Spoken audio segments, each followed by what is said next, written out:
The following is a production of DallasCowboys.com and the Dallas Cowboys Football Club. How about them Cowboys? Yeah, go Cowboys!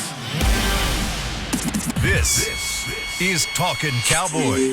Streaming live from the Dallas Cowboys World Headquarters at the Star in Frisco. First down. Handoff, Elliott plowing to the goal line. Barry, sacked by Lawrence. Prescott keeps it, and he bangs it in for the touchdown. And now your hosts, Isaiah Stanback, Heckma Harrison, Rob Phillips, and Kyle Yeomans. Beam me up.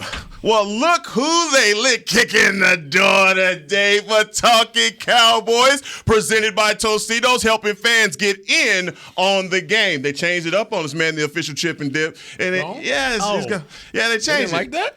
I don't know, but this is a new read. So, you know, I happen to know the lady that gives the reads, so she made sure that. You do? I happen to know her a little bit. What's your relationship with her? Huh? What's your relationship with this young lady? Very good. Oh, excuse me. She was a very white boy from me. Very good. Very good. But I am joined by the pride of Garfield High School, Mr. Isaiah Stanback. And you know what? I have a problem with Plano Senior High School. Ooh. Why? Because they need to have you as their most notable alumnus. All right? Rob P. Island. And that's what it needs to read. Rob P. Island. My man Rob P. is in the building. What's up, fellas? How y'all doing? I'm good. I can't compete with Rex Burkhead, but I appreciate it. I mean, you guys have gone to school with some notable celebrities, and all this time that I've known you, which is what, about a year and a half now. Yeah. The one thing I would have told me if I was you, my high school, Quincy Jones is a notable alumnus, and Jimi Hendrix. I think that's something for the people to know. Yeah, come on, dog. Jimmy went to your high school? Freaking Jimmy, man. Whoa! Dude, I mean, come on, isn't that amazing? Yes. Quincy Jones, Jimmy. What's Macklemore? Macklemore. He was we're like in the same grade. I think he was a year ahead of me, maybe. But Brandon Roy.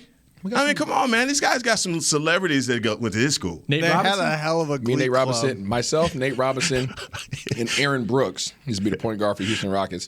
We were all on the same relay team when we were 8 years old. We set a record down at University of Oregon. That's a squad. Oh, yeah, we were riding, baby. That's a fast. Garfield's fast. You listening, being Ohio? You listening?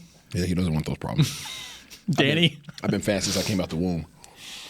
Okay, so that's how we get it done. That's how we go get it done today. So, Kyle Yeomans, our guy. He left us. He left us today. Fearless leader left us. He left. Well, I mean, he has bigger fish to fry today. Oh, is that what it is? Some leadership, Sometimes, I don't even know why he left, but I just know he left us. the phone rings and Kyle had to answer it, but he will be back on Monday. So I'm here today and tomorrow. But you know what we're going to do? We're going to rock out today, guys.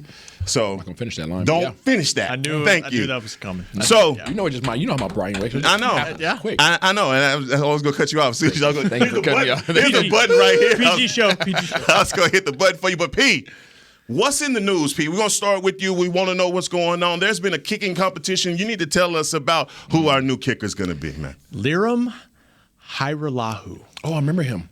Twice. Signed him at the end of training camp. Yeah. Signed him for week 2, right? After Greg Zuerlein missed 2 field goals and an extra point against the Bucs. And then Zuerlein righted things, and then they released Hajrullahu. And now we'll see what happens with Greg Zuerlein. I think based on history here this season with guys that have dealt with COVID, it's highly unlikely that he'll play. And they've got Hajrullahu on the practice squad, like you said, heck, after a competition with one Brett Maher. Okay. Cowboys' former kicker for a year and a half. So my question is, Hajrullahu has no NFL experience, and he beat out Maher, who has plenty of NFL experience. How did that? I mean, was it even close? Or what did Maher do or not do? I heard both guys kicked well. They kicked it through the goalpost. They did over the mountains. Over the mountains, but I think there's more history lately with the new special teams coordinator, John Fossil, than there was in 2018-19 when Maher was here. And Maher made some kicks for this team, had a game winner against one team called the Atlanta Falcons a couple of years ago. But obviously his time here did not end well. And look, when they signed Maher in 2018, it was kind of a similar situation. CFL guy, played a lot of football, just not in the NFL. And that's kind of Hajrullahu story too. So obviously they have confidence in him to have signed him now for a third time. And I think the odds are pretty good that he'll be activated this weekend. But it sucks. It sucks simply because of the fact that now, it's not like any other position where you can just say, hey, somebody else just come in, this guy will be out this week possibly. Now, because it's your kicker, somebody most likely is going to have to be let go. Yes. That's the sucky situation about this. Somebody on your roster is going to have to get let go. So now you're going down and saying, unless I'm wrong. You do a straight elevation this time. You can just, because he's practice squad. So I keep forgetting the rules change. Yeah, so it's a great rule. I mean, especially with COVID. I mean, this is that situation where a guy is most likely going on COVID. He is on COVID reserve, Zerline, and you can just elevate Hajrullahu. Nice. Okay. It's the only positive thing to come out of COVID is the way that you can elevate players. Because in the past, you would have to let one of your 53 go, or now 55, whatever it is, okay, and let one of your guys go and hope that he clears waivers so that you can get him back. Yeah. But and now you don't have to. Yeah, it's a good rule. Now, he's also going to be handling kickoff duties as well. Yeah. Now, Hajrullahu is going to have to boot that thing out of the end zone this week. It's not that hard. Well, he can't shank on one and get it to Cordero Patterson that we know is known to take it to the house because he don't play. Take it to the house. Would you rather kick it out of bounds or kick it to? Kind of angle it. Yeah. I mean, you're gonna try to stuff him down in the corner. That's the hardest thing for a kick returner. Yeah. I know one. Hardest thing is coming out of the corner on a kickoff return. But if he had to mess up, would you rather him kick it inside, before the goal line, right? Keep it in play, or kick it out of bounds. I mean, Patterson will take it out 4 yards deep. It don't really doesn't matter. That's what I'm saying. Kick that thing to the cheerleader standing up on the little thing. If you had to pick though, if you didn't, I'm going to angle it. I'm going to angle it. Okay. Try and get an angle on him and hopefully pin him down. I mean, he's a dangerous guy, and if you go to sleep on one of those kickoff return team, that he will take it to the house. On you, any other news, injury news, practice news, anything coming out from yesterday? There were 6 guys who did not practice yesterday. Okay. Most notably Smith with the ankle, and I'm blanking on Cedric Wilson with a shoulder injury did not practice. So we'll see what happens. They're going to be in pads. This is the day where you really kind of gauge where guys are at. Michael Gallup's going to be activated. I'm pretty confident of that this week. And then you had a couple guys who were sick, non-COVID. Corey Clement. I'm blanking on C.J. Goodwin. And as a precaution, it's not close contact. Otherwise, they'd be on reserve COVID. But just out of precaution with Greg Zuerlein on reserve COVID, they held out Brian Anger and Jake McQuaid yesterday, long snapper and punter. And what's the mindset on that and holding these? If there was no close contact, why was it? Just a total abundance of caution by the medical staff and the training staff. That's what I was told. So just being careful. Because, I mean, when Mike McCarthy spoke to this yesterday, not that specifically, but when a guy tests positive, you just want to be cautious. You test everybody, and you kind of hold your breath for a couple of days. Make sure nobody else lands on the list. Want to take out all of your specialty guys? That would be a nightmare heading into this game. But guys, let's get this on the road, man. We know that Thursdays are always for offense, Cowboys offense versus the defense, and last week, our offense had a stinker of a game. And you talk about, as far as the numbers are concerned with Dak, hadn't seen numbers that low since his rookie season, QBR completions. However, he still was able to throw 2 touchdowns. And right now, he's still on a streak. I think it's 5 games so far that he has multiple touchdowns. So he's on a bit of a streak. People call that empty calories. But, P, I'll start with you. How do you get Dak back in the rhythm? Because obviously he wasn't last week. I think it starts with him, because I think he is such a motivated guy. It wouldn't shock. He got a question about it in the post game. It wouldn't shock me at all if he's heard about this blueprint stuff. And I know we're going to get into that later. I just think he's such a self-motivated guy, and he didn't want to blame his performance on the calf and all that. But you can't convince me that Russ did not factor in a little bit into that performance, along with what Denver did. Give them credit, man. They had a great game plan. Vic Fangio told us all about it, and they executed it well. But I just think his own internal clock, like he's going to come out ready. I don't think we're going to see a repeat of this. Isaiah, Monday when you came in, the one thing that I noted you said was Dak played hurt. and you could tell on some of his throws. Do you still, after watching the tape, do you still believe that? Do you believe that it was rust, like P said? Yeah, I'm not sure if he played hurt. I just think that mentally, or no, not mentally, mechanically, he was not sound. I don't know if that's because of the calf. I don't know if that's because of the rust. But whatever the result, whatever the reason was, he did not come prepared to play physically. And I think a lot of that is just him being intentional about thinking about the things that as a veteran quarterback you don't have to normally think about. My drop, how I set on my back leg, how I transfer my weight, all those things that just come naturally because you've had a gazillion reps at them. Now, when you have been out for a little bit, now that you actually had to care for a calf that affects your throwing motion, now those things have to become prominent again in your thinking. All right, now you have to go back through those steps. Drop, sit on the back leg, drop your hips, transfer the weight, all those things, get my elbow up. All those kind of things have to come back into the fold until you get back on the bandwagon again. And I just think that he probably just thought he could just go back out there and just go back to throwing again with live bullets coming at you. And we saw the result of that. He was inaccurate. Balls were bad.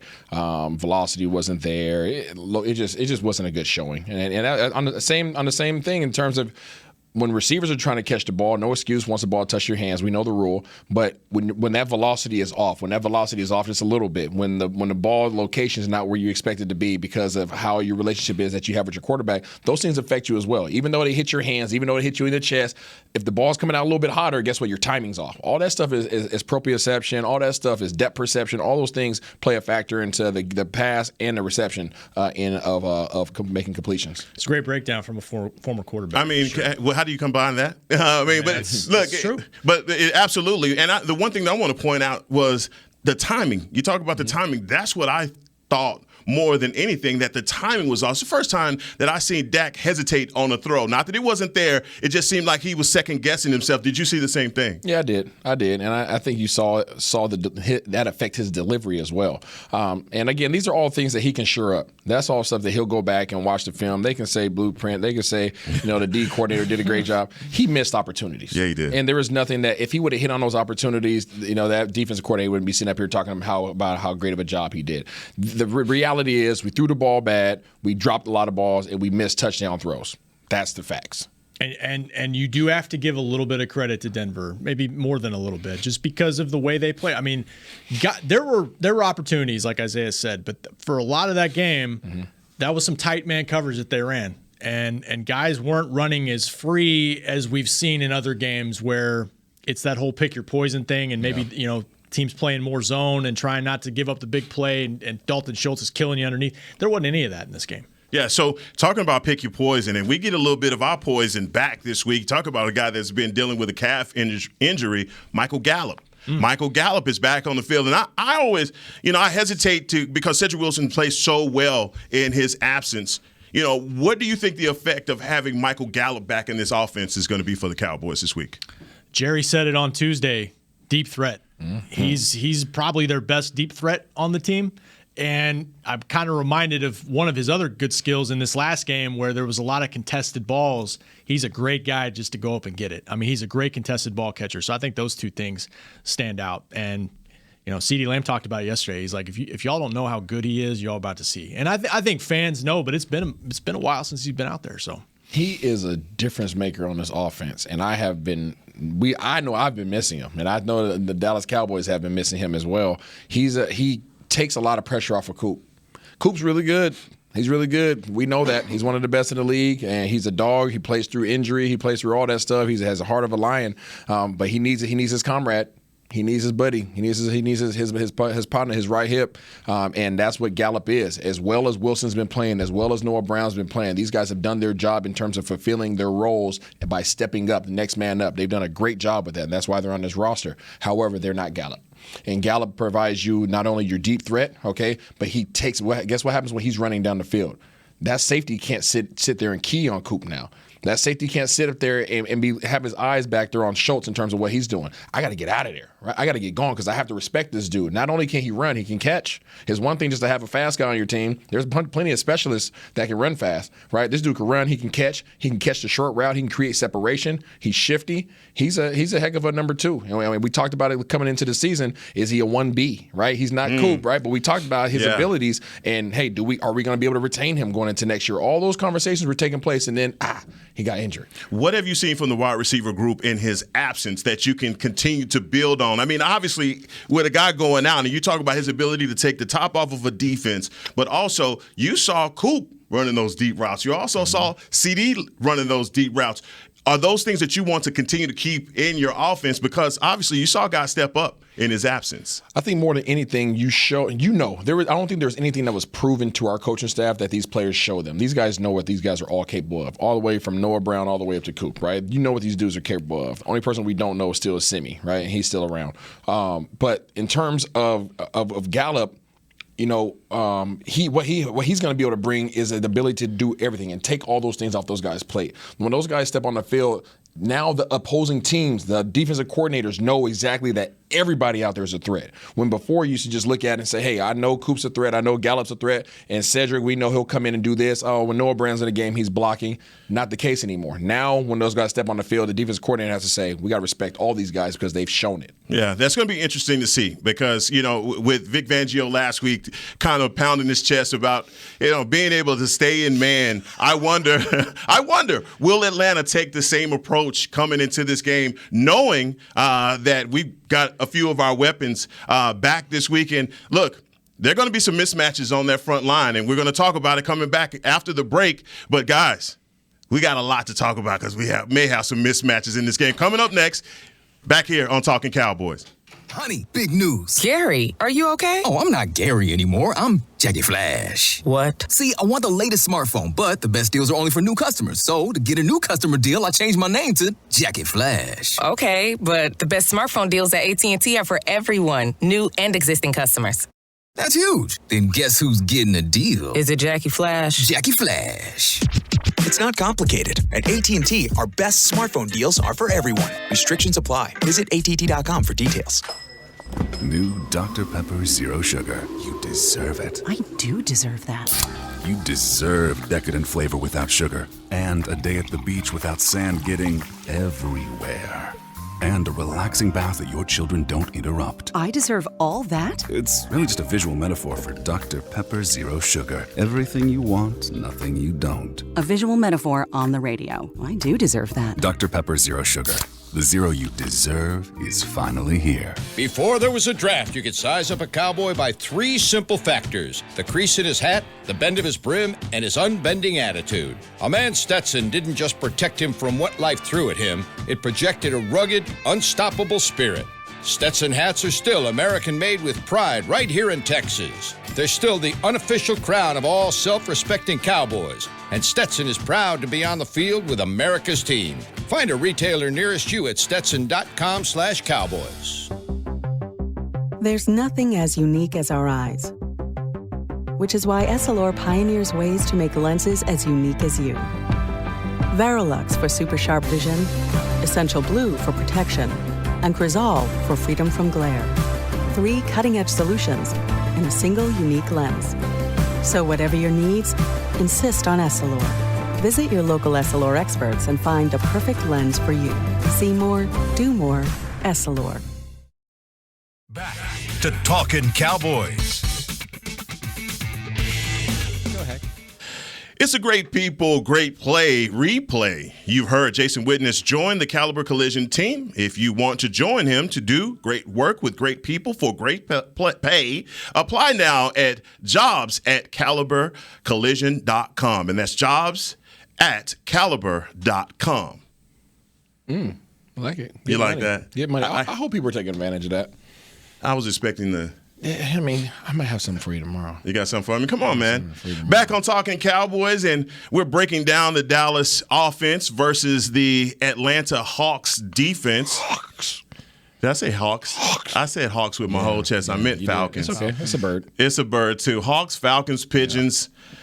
Atlanta Falcons defense. I wasn't gonna get out of this error free, but I'm sure you've already had an opportunity to dissect the tape on the game that previously, and just some of the mismatches coming up versus our offense. What did you see that Atlanta has, or what threat do they pose to our offense?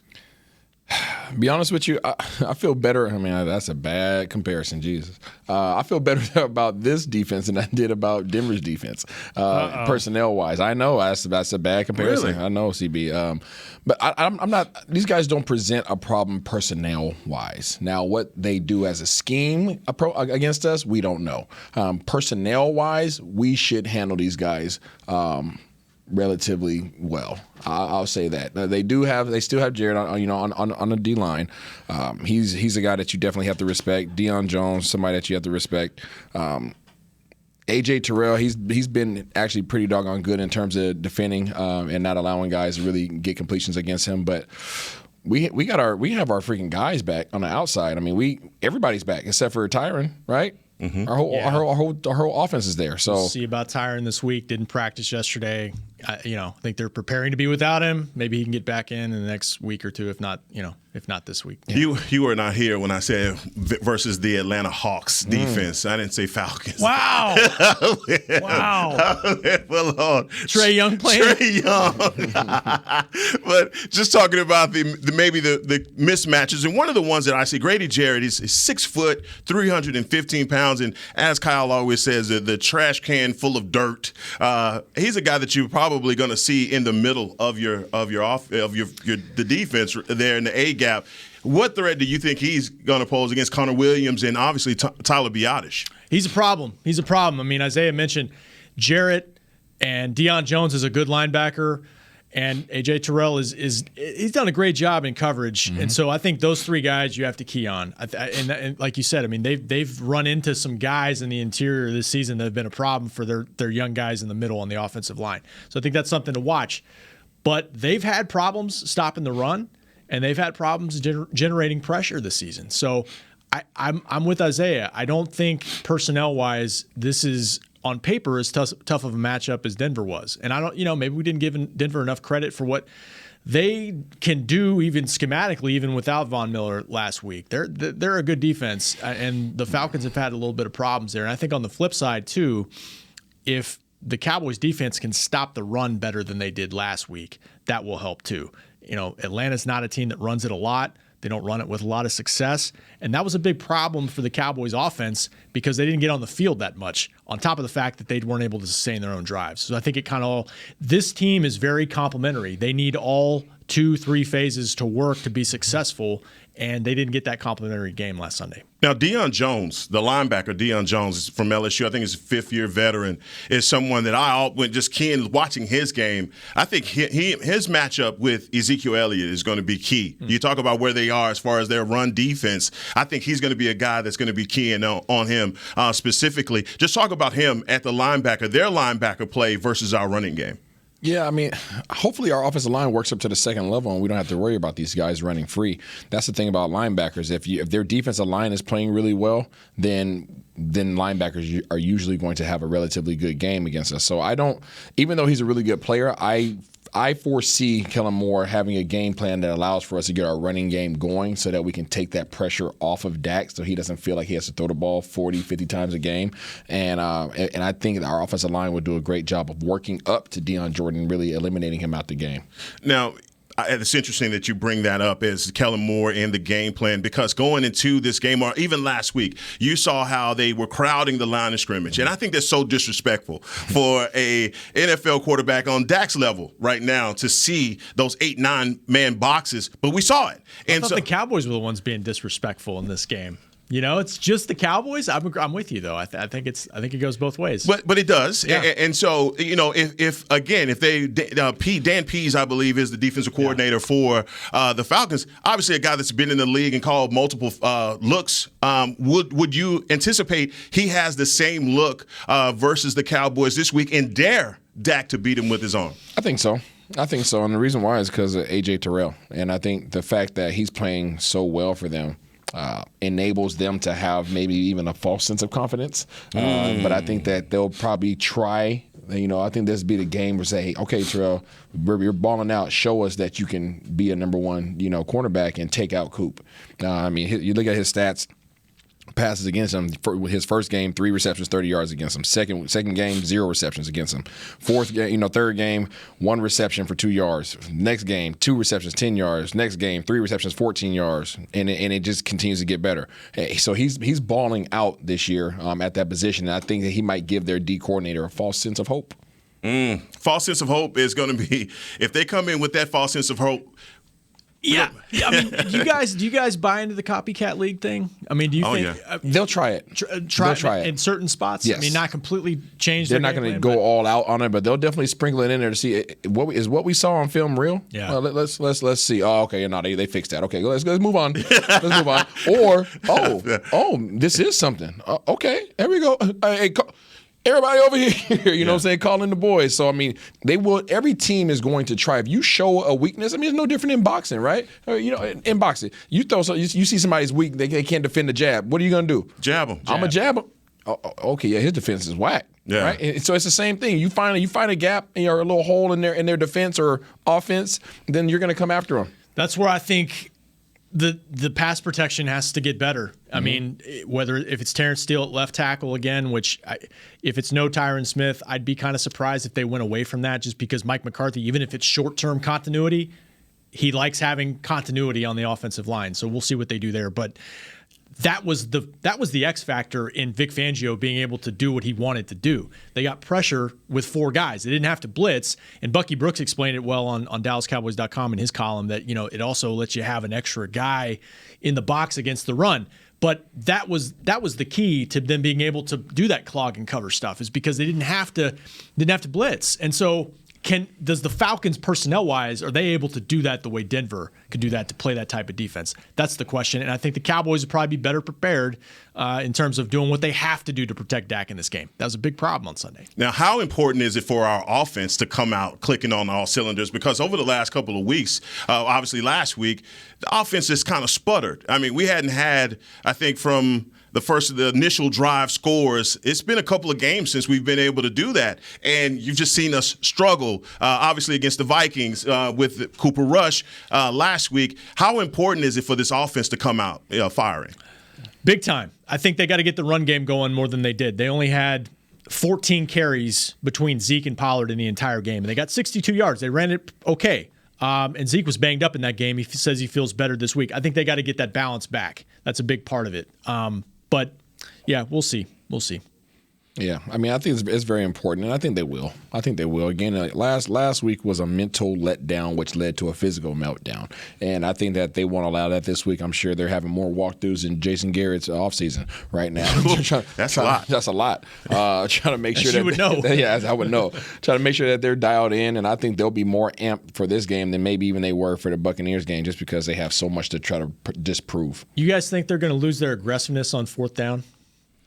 You think that the mentality changes for Mike and Kellen now? No. And I think hindsight is 20/20. You can go back to, not being able to convert on 4th downs and criticize Coach Mike McCarthy. But obviously, if he's 50% there, I think you're pleased because he's continuing drives and maybe we get points out of him. That makes the difference in the momentum of the game. So, I just don't think he'll, even in spite of all of the naysayers that say do not do that again or put points on the board or play in old school conventional style, that's just not what Mike is willing to do. And I think his risk-taking may be what leads him to a Super Bowl. That's just my thinking. But as far as the matchups are concerned, and looking at this in A.J. Terrell, and you talk about where they may have a false sense with him, I think on the other side with Fabian Moreau, that's where you may have a lot more opportunities. Not that I don't think A.J. Terrell is that shut down Revis Island kind of cornerback, but I think on the other side, that's where you're more favorable. Do you agree with that? Yeah, I think so. I think he's the lesser of the two. Obviously A.J. Terrell with the PFF, I don't look at them too often, but he has a 81.5% grade. That's good. That's good. So they're talking a lot about how he's not being targeted. But if I'm Kellen Moore, I'm going at everybody. And I think my personnel. I think if I'm walking into this game, my personnel is better than yours, and I'm gonna show you why. Especially when you have Gallup back. So that guy's better. He's A.J. Terrell's better than Fabian, but in this game, I'm coming at you. I'm coming at you, and I'm hitting you in your mouth, and I'm hitting the air. I'm going to continue to hit you in the mouth, and I'm taking a Bill Belichick approach. If you don't want me to score, stop me. Yeah, if they're going to borrow from the Broncos game plan and play that match man stuff, you got to be able to cover all over the field. You can't just have one corner who's shutting things down on one side. The Cowboys still have too many weapons. Even if Cedric Wilson doesn't play in this game, like we said, Michael Gallup's going to be back. So, that game plan only works if you're able to cover the entire field the way they need to. And how much of that, and just going back to Vic Fangio's scheme versus the receivers, and reading Bucky's article about how they didn't allow those pick plays to happen in the open field and guys were just passing off the receivers. Do you believe that they can use that game plan effectively versus the Cowboys? No, because the same way that we're all sitting here talking about how Atlanta is going to try to copy what Denver did. What do you think Kellen Moore's doing? Right.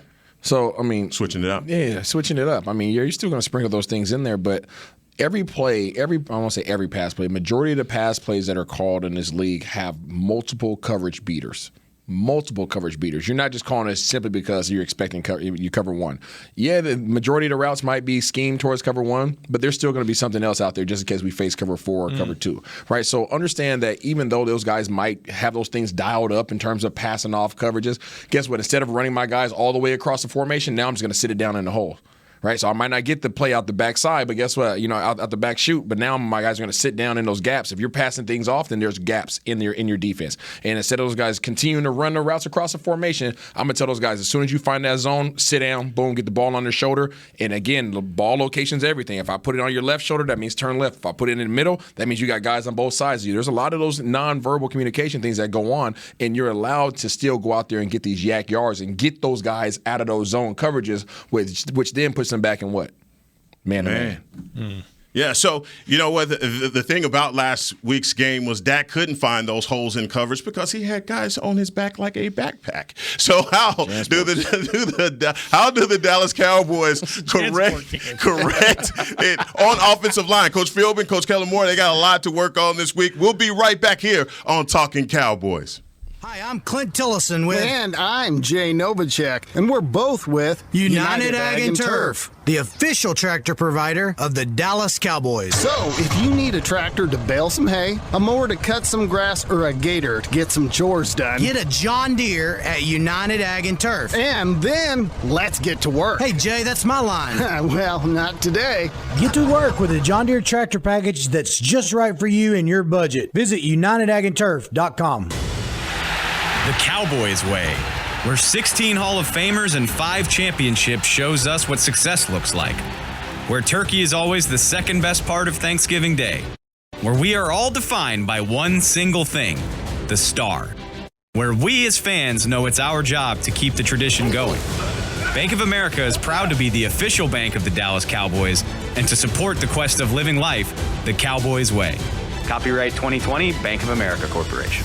Want to use what the pros use? How about the official men's skincare brand of the Dallas Cowboys, Jack Black? Right now, you can get the Jack Black Starter, a curated collection of Cowboys locker room favorites for just $10 with free shipping. The starter includes 4 Jack Black skincare favorites, plus a full-sized intense therapy lip balm. Go to getjackblack.com/Cowboys and use the code word TEAMJB. That's getjackblack.com/Cowboys. The Jack Black Starter, $10, free shipping. Honey, big news. Gary, are you okay? Oh, I'm not Gary anymore. I'm Jackie Flash. What? See, I want the latest smartphone, but the best deals are only for new customers. So, to get a new customer deal, I changed my name to Jackie Flash. Okay, but the best smartphone deals at AT&T are for everyone, new and existing customers. That's huge. Then guess who's getting a deal? Is it Jackie Flash? Jackie Flash. It's not complicated. At AT&T, our best smartphone deals are for everyone. Restrictions apply. Visit att.com for details. Back to Talkin Cowboys.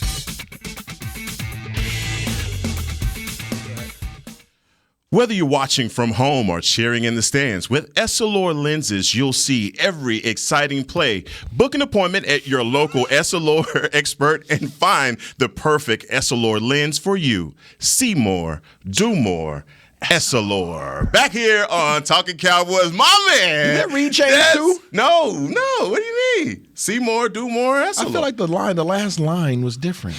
No. I don't think it was the same. Was it? Yeah. It's the same. It's just me reading it. Okay, it's a little bit different. Did you like the flick? The mic bump was textbook right there. Freaking A, man. Yeah. I mean, the versatility that I didn't see it. I'll go back. I'm watching this. I'm having it. I was explained yesterday to me that I need to put a little bit more oomph into. I'm restricted with this wire here. It messed up my computer.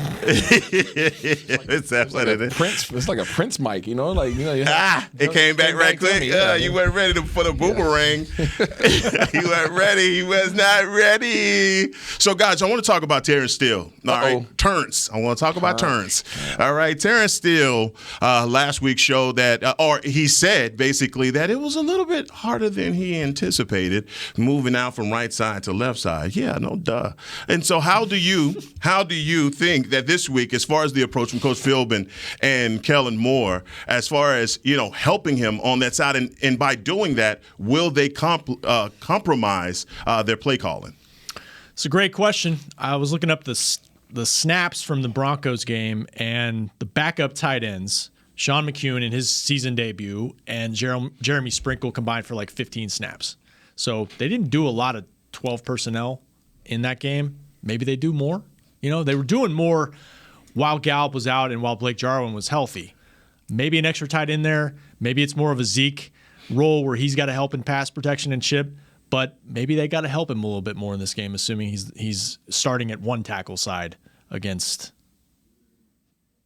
the team they're playing, the Falcons. Now you were about to say Hawks too. What say you, Isaiah? I give him an opportunity to prove me wrong.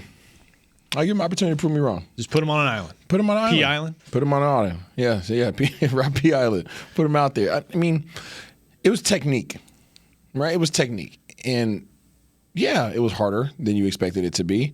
And, yes, the technique is different. Nate Newton has talked about this extensively.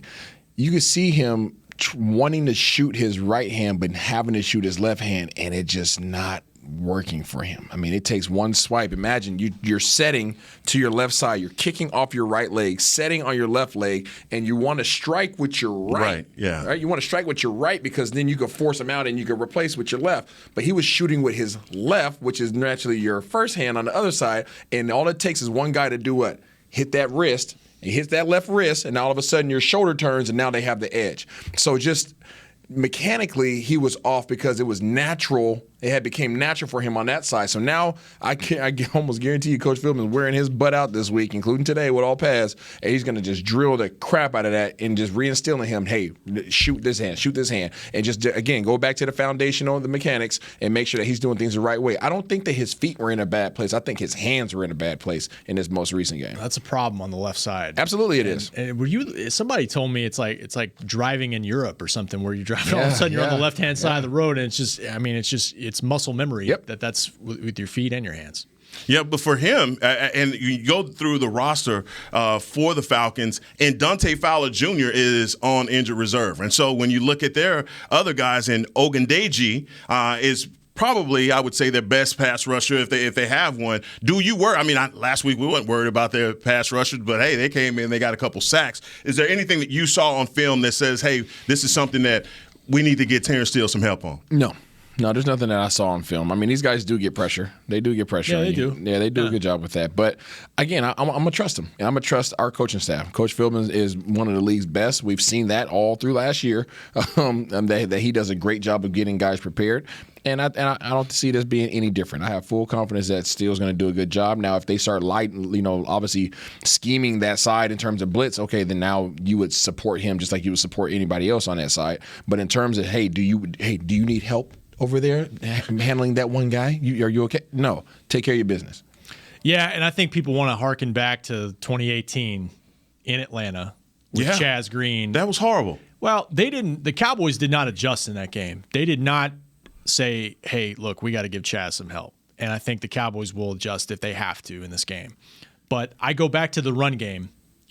16 carries, that's not enough balance to help out your tackles. I mean, he was in pass pro a lot, and Denver knew it was coming. And I think that's, if you can catch them off balance a little bit more, and they have not been great against the run in this game. I think it's a better matchup for the Cowboys than it was last Sunday. Now, we hadn't talked about Tyron Smith and where he is. I know he's been out there working just a little bit with Brett Brown. Where is he? Do we have a status update on Smith? Just that he was in the rehab group on Wednesday. It was a non-padded practice. This is typically the padded day, and this is a good indicator on where he is, I think. I'm not sure exactly. Jerry Jones provided some insight on Tuesday that a lot of this is pain tolerance. How much pain can he handle? Tyron Smith is as tough a dude as you'll ever meet in your entire life. So we'll see. He's got to have the mobility, too. He's got to be able to laterally move his feet and do all those things we just talked about with Terrence Steele. So I don't know. I go back to the fact that they got to play 4 games in 18 days. So that's a lot of football coming up. I don't think they want to put him out there if he's not ready to plant and do all those things he needs to do on his foot. Now, you being a former NFL player, if his pain tolerance is where it is, where he can't play, where is that on a scale of 1 to 10? If it's not just the injury itself, it's dealing with the pain of it. You play through a lot of pain in the NFL. Guys are playing through pain, even though as fans are sitting back watching the game. Guys are going out there, they're playing hard, and they're running around, they're hitting people, and they're celebrating. Understand, guys are hurting. Every play, guys are out there hurting. You just would never know. I played 2 straight years with my shoulder popping in and out here when I was here in Dallas. I was never 100%, and it sucked, and obviously it got me up out of here too. But you play with things, and you have to find ways, and there's always going to be an opportunity to say no, I'm not playing this game. There's been very few guys that I've seen take themselves out of games. Take themselves out of opportunities to play games. It's usually the trainers that say, hey, trainers and doctors say, we got to hold you out. So I think that's going to be more so the decision going forward with Tyron. I don't question his toughness. No, absolutely not. That's why I think it's more than just the pain tolerance. It's also functionality. Yeah. Can he do what he needs to do out there to protect Dak Prescott's blind side? If he can't do it the way he needs to do it, then they'll go another direction. And I give you an example. When I was here playing, I sublexed my shoulder, which means my shoulder popped out of socket and it popped back in on its own, right? Dislocated means it needs assistance. And that's painful. Very painful. And I had to go back to work. Right, I had to go back to work. I couldn't lift my hands over my head. I literally couldn't lift my hands over my head. So what they did, they found pretty much a straight jacket, and Britt Brown and Jim and those guys did a great job of searching the internet and reaching out to different companies to get all these different sleeves and things like that. They're supposed to help me, and some of them worked, some of them didn't, most of them didn't. But they ended up going back to the old school, like the old closet, and grabbing the old straight jacket and literally tying my shoulder down. And it was like, okay, because if it gets beyond this, it's going to pop out. And if it pops out again, I pretty much am no good the rest of that game. But what percentage was my shoulder? Like 30%. You know what I mean? But guess what? There's still things that I could do that could help the team. So I'm out there. And I'm playing with it, and it's painful. And no, I'm not anywhere near 100%. But guess what? There's still things I can do, even in this state, that can contribute to the team's victory. So that's what I was able to go out there and do. And it's no different with any other guy that steps on that field. There's a lot of guys out there that are nowhere near 100% that you would never know about, but they're just playing with the pain because that's what you do as a professional athlete. Big difference between injured and hurt, and everybody right now is hurt. I got to ask you, man, talk about pain tolerance. Ezekiel Elliott, this is a game that we need Zeke to be Zeke again. I mean, not only you talk about the pressure that Atlanta will get on your quarterback, and we've seen Zeke in a lot of these situations be the filler for the offensive line and picking up those rushes, but also we're going to need him big time rushing and as a receiver out of the backfield. How big is his role once you dissected the tape? How big is his role going to have to be in this game? I mean, Zeke, whether it's Pollard, I don't know who else we can really throw out there, but we need our rushing game, regardless of who it is. We need our rushing game to be successful, simply because of the fact we can't put Dak in a position of throwing 50 times a game. And obviously I hope that Zeke's healthy enough to come in and contribute in that regard, and I think that he needs that for his confidence as well, continuing as this season continues to go on, as the weather continues to get colder, as we start facing more and more cold games leading to the playoffs, hopefully. We need him. We need him, and we need his confidence level up here. We don't need him thinking about all the what ifs and this is bugging me. So hopefully he can play, and hopefully we can get him rolling and be able to handle whatever we need to do on that side on the ground game. Because the last 2 games we've had 78 yards rushing. The last 2 games. Yeah. Prior to that, we were running all over the place. That's pretty. Yeah, it's not what they're normally used to. He said yesterday he feels a lot better. He was limited on purpose. They kind of scaled back his reps on purpose, just kind of gearing him up for Sunday. He'll be good to go. He said he feels better. He actually kind of laughed at us that this knee contusion has been something he's not laughed, but he's been dealing with this for a while, and we didn't really know about it that much. But somebody fell on it in the game and just kind of made it worse. But he's been playing through it. He'll be fine. Well, you know what, guys? That has been a great show. Tomorrow, I'm going to need both of y'all. Both? B-O-F-F? Both of y'all to say it with your chest tomorrow. You know what tomorrow is. I do. And It's Frat Boy Friday. Frat Boy I thought you said Fat Boy Friday. I'm like, hold on, dog. Is it both? Maybe it's both. I'll be up in here. Oh, Friday, but we're going to say it with our chest. And, hey, we're going to have a fan pick 'em. So, B from Ohio, do not call tomorrow because you're messing it all up for the fans and their record. I think, did you gain some ground on Kyle last week? I have no idea. You have no idea. I think I did. And yeah. We'll come back. But hey, we'll be back here tomorrow. Set your clock by. We'll be back at 9 o'clock on Talkin Cowboys. Let's go. This has been a production of DallasCowboys.com and the Dallas Cowboys Football Club. How about this, Cowboys? Yeah!